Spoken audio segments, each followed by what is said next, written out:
देखिए अब हमारा नेक्स्ट टॉपिक है capacitance of a parallel plate capacitor with dielectric medium.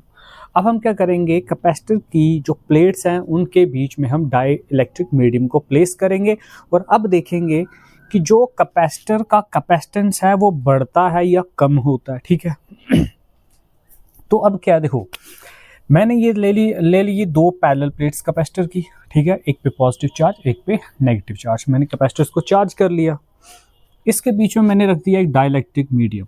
अब ग्लास स्लैब फॉर एग्जांपल, मान लो ये ग्लास स्लैब है, मैंने बीच में प्लेस कर दी और ये डाइइलेक्ट्रिक मीडियम है। ठीक है जी, तो डाइइलेक्ट्रिक्स कौन से होते हैं? जिनकी सरफेस पे चार्जेस इंड्यूस हो जाते हैं और इलेक्ट्रिसिटी प्रोडक्शन नहीं होता। ठीक है, वो मटेरियल्स जो इलेक्ट्रिसिटी को फ्लो होने के लिए अलो नहीं करते लेकिन उनकी सरफेस पे चार्ज इंड्यूस हो जाता है, वो होते हैं डाइइलेक्ट्रिक। तो मैंने ये डाइइलेक्ट्रिक स्लैब प्लेस कर दिया। अब कैपेसिटर की जो दो प्लेट्स के बीच में जो डिस्टेंस है वो है d और डाइइलेक्ट्रिक स्लैब की जो थिकनेस है, ये थिकनेस हम मान लेते हैं वो है t। कितनी है जी? t। अब देखिए, इस डाइइलेक्ट्रिक से इधर से इस तरफ मैं एक इलेक्ट्रिक फील्ड अप्लाई करूंगा, वो इलेक्ट्रिक फील्ड होगा मेरा ई नॉट। ठीक है जी, ई नॉट आ गया electric field between two plates of capacitor. ठीक है अब जैसे ही मैं इसको इंट्रोड्यूस करूंगा डाइइलेक्ट्रिक स्लैब को बीच में, तो क्या होगा, इसकी सरफेस पे चार्ज इंड्यूस हो जाएगा। कैपेसिटर की पॉजिटिव प्लेट के पास वाले फेस पे नेगेटिव चार्ज हो जाएगा, नेगेटिव प्लेट के क्लोज वाले सरफेस के पास पॉजिटिव चार्ज इंड्यूस हो जाएगा। अब इसके अंदर एक अलग से इस डायरेक्शन में, ऑपोजिट डायरेक्शन में भी तो कोई ना कोई इलेक्ट्रिक फील्ड इंड्यूस होगा।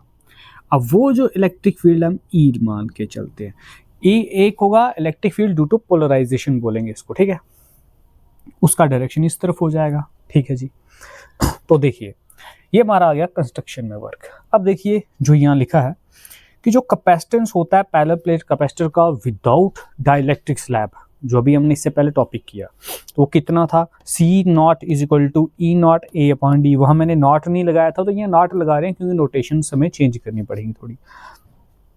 तो जो कैपेसिटेंस होता है विदाउट डाइइलेक्ट्रिक मीडियम वो होता है epsilon not A upon D. इसका डेरिवेशन अभी हमने करके देख लिया। ठीक है, अब हम क्या करते हैं, एक डाइइलेक्ट्रिक स्लैब इंट्रोड्यूस कर देते हैं इन दो प्लेट्स के बीच में और उसकी थिकनेस कितनी है? टी। ठीक है, टी थिकनेस आ गई इस डाइइलेक्ट्रिक स्लैब की, मैंने बीच में कैपेसिटर की प्लेट्स के बीच में इंट्रोड्यूस कर दिया। तो ये तो हो गया हमारा जो भी मैंने यहाँ पे बोला। तो ई नॉट क्या है? ये है अप्लाइड इलेक्ट्रिक फील्ड। अब ये जो अप्लाइड इलेक्ट्रिक फील्ड है वो है कौन से रीजन पे? देखिएगा, समझिएगा। टोटल है डी, ये है थिकनेस टी।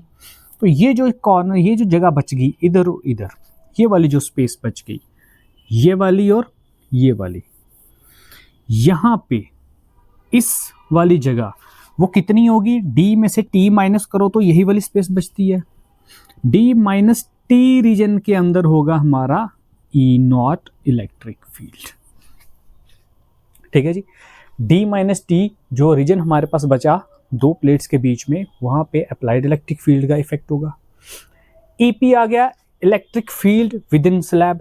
तो स्लैब के अंदर भी तो इलेक्ट्रिक फील्ड होगा कुछ ना कुछ, इधर से पॉजिटिव से नेगेटिव की तरफ। ठीक है, अब ई आ गया ये इलेक्ट्रिक फील्ड थिकनेस टी के अंदर, इसकी ये थिकनेस आ गई प्लेट की। तो इसके अंदर जो नेट देखो ना, एक इलेक्ट्रिक फील्ड उधर जा रहा है, एक इधर आ रहा है, दोनों को कैंसिल करके जो नेट बचेगा वो इलेक्ट्रिक फील्ड हमने ले लिया ई प्लेट के अंदर। ठीक है जी, वही यहाँ पे लिख दिया।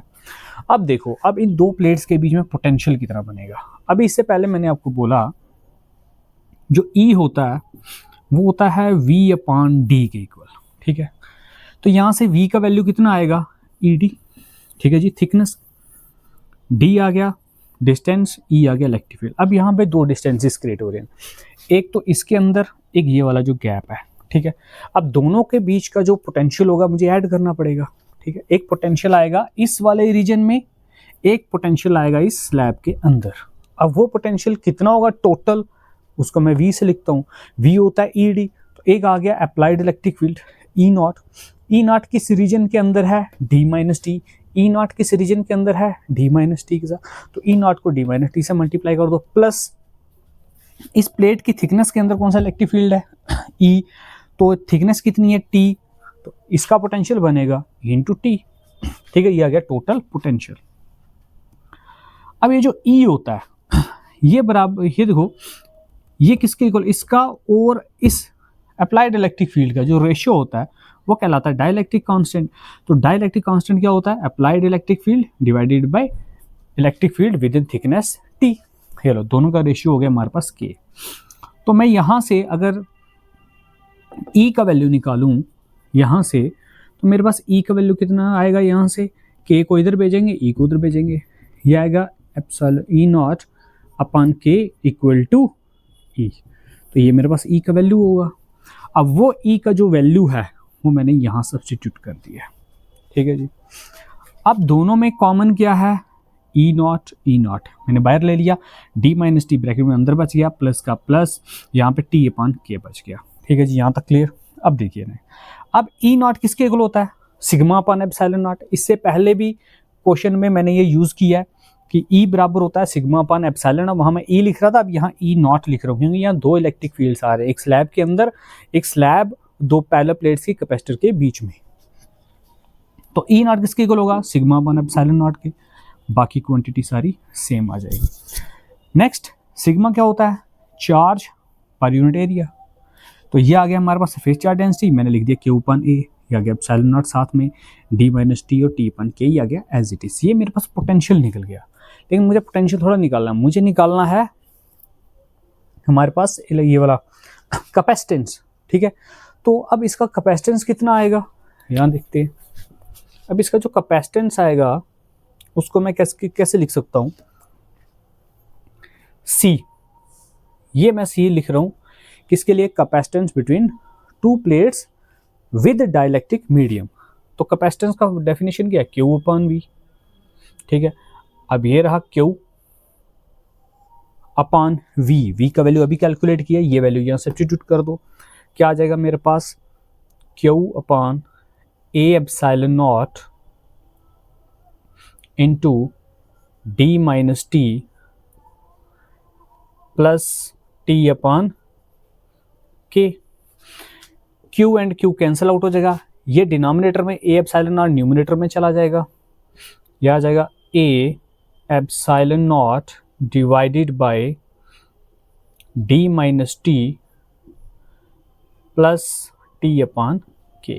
तो ये मेरे पास कैपेसिटेंस आ गया, ठीक है जी। अब ये जो कैपेसिटेंस आया, ठीक, अब इसको थोड़ा और सिंप्लीफाई करेंगे हम, इसका डिनोमिनेटर थोड़ा इसको सिंप्लीफाई करेंगे, थोड़ा स्टैंडर्ड फॉर्म में कन्वर्ट करेंगे, फिर इस कैपेसिटेंस को हमने विदाउट डाइलेक्ट्रिक स्लैब के कैपेसिटेंस के साथ कंपेयर करके भी रिजल्ट निकालना है, ठीक है। तो अब इसको हम थोड़ा और आगे सिंप्लीफाई करेंगे। आई होप कि यहाँ तक आपको मैथमेटिकल कैलकुलेशन समझ आ गया होगा।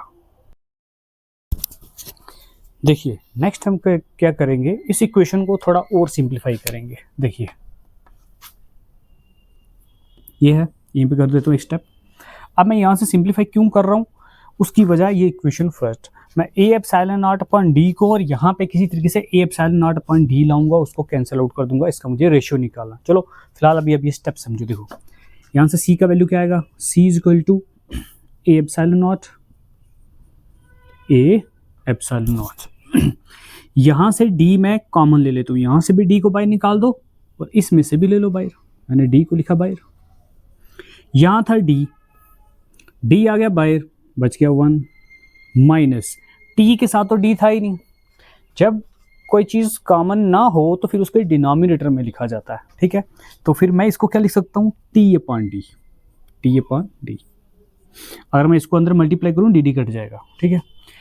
D तो प्लस के बाद वाली टर्म में भी नहीं है, D तो इस वाली टर्म में भी मौजूद नहीं है। यहाँ से भी अगर मैं D को बाहर निकालता हूँ फिर मुझे डिनोमिनेटर में D लिखना पड़ेगा, प्लस T अपॉन D के। ये आ गई मेरे पास इक्वेशन। अब इसको हम नाम दे देते हैं इक्वेशन सेकंड। ये मेरा कैपेसिटेंस है, पैरेलल प्लेट कैपेसिटर के बीच में जब मैं किसी डाइलेक्ट्रिक मीडियम को प्लेस कर दूंगा। लेकिन अब हम क्या करेंगे, इसको कंपेयर करेंगे विदाउट डाइलेक्ट्रिक मीडियम वाले कैपेसिटेंस के साथ। तो कंपेयर का मतलब क्या होता है, रिलेट करना। रिलेट मीन्स रेशियो निकालना। अब मैं इक्वेशन फर्स्ट का और सेकंड का रेशियो निकालूंगा, तो मैं देखूंगा डाइलेक्ट्रिक मीडियम का जो मेरे पास कैपेसिटेंस आया वो इससे ज्यादा आया कि कम आया, वो चेक करना है। तो क्या करेंगे हम, देखिए डिवाइड करेंगे सेकंड और फर्स्ट को, dividing second divided by first. हम डिवाइड कर रहे हैं, सेकंड और फर्स्ट से कर दो डिवाइड। क्या आएगा, यहाँ आएगा सी, ये रहा सी अपान सी नॉट इज इक्वल टू, देखो A epsilon not upon D, A epsilon not upon D, ये डिवाइड में हो जाएगा कैंसल। मेरे पास यहाँ न्यूमरेटर में बचेगा सिर्फ 1, आ जाएगा 1 अपान 1 minus D upon T plus D upon D के। क्या इक्वेशन बची मेरे पास, 1 minus T upon D bracket plus T upon D के, सिंपल। अब यहाँ पे A epsilon not upon D और यहाँ का A epsilon not upon D cancel हो चुका है, ठीक है, डिवीजन में कैंसिल हो चुका है। अब हम क्या करेंगे, टी अपॉन डी देखो यहाँ पे भी है, टी अपॉन डी यहाँ पे भी है, तो कॉमन ले लो। अगर मैं चाहूँ तो इस ब्रैकेट को हटा भी सकता हूँ, चलो मैं एक बार हटा के करता हूँ, थोड़ा समझ अच्छे से आ जाएगा। 1 minus T upon D plus T upon D के, यही इक्वेशन बनी। तो मैं यहाँ से कॉमन ले लूँ, अगर माइनस टी अपॉन डी, देखो टी अपॉन डी इधर भी है, टी अपॉन डी इधर भी है, तो माइनस भी साथ में कॉमन ले लेता हूँ। अब मेरे पास सी अपॉन सी नॉट का रेशियो कितना बचेगा, सी अपॉन सी नॉट का रेशियो आएगा 1 upon 1 minus T upon D, मैंने लिया कॉमन ब्रैकेट, ये टी अपॉन डी मैंने बाहर ले लिया, तो इसकी जगह बच जाएगा 1, माइनस भी मैंने कॉमन बाहर लिया हुआ है, तो प्लस का हो जाएगा माइनस, फिर बच जाएगा टी अपॉन डी बाहर है, तो यहाँ बच जाएगा 1 अपॉन के। देखिए जी, अब इस इक्वेशन में अब मैं क्या करूंगा, सी नॉट को इक्वल टू के पार भेज दूंगा, तो डिवाइड वाला पार जाके क्या होगा, मल्टीप्लाई। तो यहाँ से मेरे पास कैपेसिटेंस आएगा with dielectric medium C naught, मतलब capacitance without dielectric medium divided by this whole quantity 1 minus T upon D into 1 minus 1 upon K. अब ये जो इक्वेशन है यहाँ गौर करना। अब इस इक्वेशन के अंदर अगर आप देखें तो क्या है, ये है 1 माइनस, ये पूरी एक टर्म है पूरी की पूरी, ठीक है। 1 में से अगर कुछ आप माइनस करते हो, समझना ये चीज़, मैं ये बताने लगा हूँ कि डाइलेक्ट्रिक मीडियम इंट्रोड्यूस करने से कैपेसिटेंस बढ़ा के कम हुआ, अब हमने वो चेक करना है। तो अब कैसे पता चलेगा, 1 माइनस ये पूरी क्वांटिटी है समथिंग, 1 में से कुछ माइनस करो, तो 1 में से कुछ माइनस करोगे तो आंसर 0 पॉइंट कुछ आएगा, मतलब 1 से छोटा आएगा। अगर किसी नंबर को 1 से छोटे नंबर से डिवाइड करेंगे तो आंसर हमेशा न्यूमिनेटर से लार्ज आता है। क्या बात बोली मैंने, अगर किसी भी नंबर को आप 1 से छोटे नंबर से डिवाइड करते हो, जैसे 1 को आप 0.5 से डिवाइड कर दो तो 1 से छोटा है 0.5, अगर 1 को आप 0.5 से डिवाइड करोगे तो आंसर हमेशा 1 से बड़ा आएगा, जो न्यूमिनेटर में लिखा होगा उससे बड़ा होगा। यहाँ पे मैं एग्जांपल के थ्रू समझाता हूँ। देखो मैं बोलता हूँ 1 को डिवाइड करो 0.5 से, ठीक है जी। देखो डिनोमिनेटर स्मॉल है, 1 से छोटा है, ऊपर 1 है। अब मेरा जो आंसर आएगा ना, न्यूमिनेटर में 1 है तो 1 से बड़ा आएगा। कैसे समझना है इस चीज़ को, 1 को 0.5 से डिवाइड करोगे तो कितना आएगा जी, 2 आ जाएगा, ठीक है। तो 2 मुझे बताओ 1 से छोटा क्या बड़ा, बड़ा। जब डिनोमिनेटर छोटा होता है, 2 नंबर को डिवाइड किया जाए तो आंसर हमेशा न्यूमिनेटर से लार्ज आता है। वही ट्रिक यहाँ पे लगेगी। ऊपर कैपेसिटेंस है, नीचे 1 से छोटा नंबर है, देखो ना, ये है 1, ये है 1 माइनस समथिंग, 1 में से कुछ माइनस करना है, 1 में से कुछ माइनस करो तो 0 पॉइंट कुछ ही बचेगा। तो जब किसी चीज़ को 0 पॉइंट समथिंग वैल्यू से आप डिवाइड करोगे तो आंसर ऊपर वाले से बड़ा ही आएगा ना। तो ऊपर वाला कौन है, कैपेसिटेंस विदाउट डाइलेक्ट्रिक मीडियम वाला, इसका मतलब इस कैपेसिटेंस से आंसर लार्ज आएगा। तो इसका मतलब ये जो कैपेसिटेंस है ये वाला, ये कैपेसिटेंस जो है विच इम्प्लाइज जो C है वो ग्रेटर देन होगा किससे, C नॉट से। मतलब कि कैपेसिटेंस इंक्रीज हो जाएगा कैपेसिटर का अगर मैं कैपेसिटर की 2 प्लेट्स के बीच में डाइलेक्ट्रिक मीडियम इंट्रोड्यूस कर दूं। अब देखते हैं नेक्स्ट।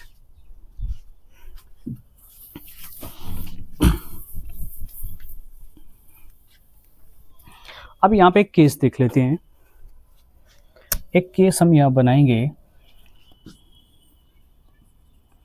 केस देखो, अगर टी और डी दोनों हो जाए बराबर, मतलब ये जो थिकनेस है वो कैपेसिटर की प्लेट्स के साथ बराबर हो जाए, मतलब ये जो डाइलेक्ट्रिक मीडियम है ये प्लेट्स को टच करे, यहाँ तक पूरा टच करे इस तरीके से।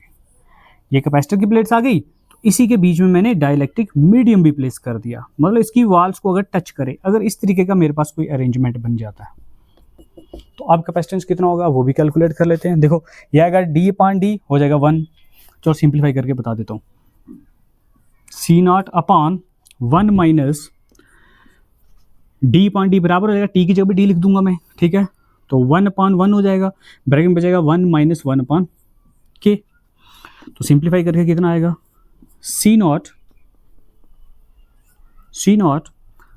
1 अपान 1 1 ही होता है, माइनस ये हो गया 1 अपान 1 1 ही होता है, तो मैं चलो आगे लिख देता हूँ 1 अपान 1, ये होगा 1 ही मेरा, ब्रैकेट में बचेगा 1 माइनस 1 अपान के, ब्रैकेट ओपन कर दो, C naught divided by 1 minus 1 plus 1 upon K, ये कैंसिल हो गया, तो उस टाइम जो कैपेसिटेंस होगा वो बराबर होगा सी नॉट डिवाइडेड बाई 1 अपान के इक्वल। ठीक है जी, इसको आप ऐसे भी लिख सकते हो, कैपेसिटेंस इज इक्वल टू के सी नॉट, कोई फर्क नहीं पड़ता है। अगर thickness of dielectric medium equal हो जाए, separation between the two plates of a capacitor, तो उस टाइम जो कैपेसिटेंस होगा इस पैरेलल प्लेट कैपेसिटर का विद डाइलेक्ट्रिक मीडियम वो बराबर होगा के times the capacitance without dielectric medium के। ठीक है जी, तो ये हमारे पास एक केस था। तो ये यहाँ तक हमारा कंप्लीट होता है टॉपिक आज का, capacitance of parallel plate capacitor with dielectric medium का।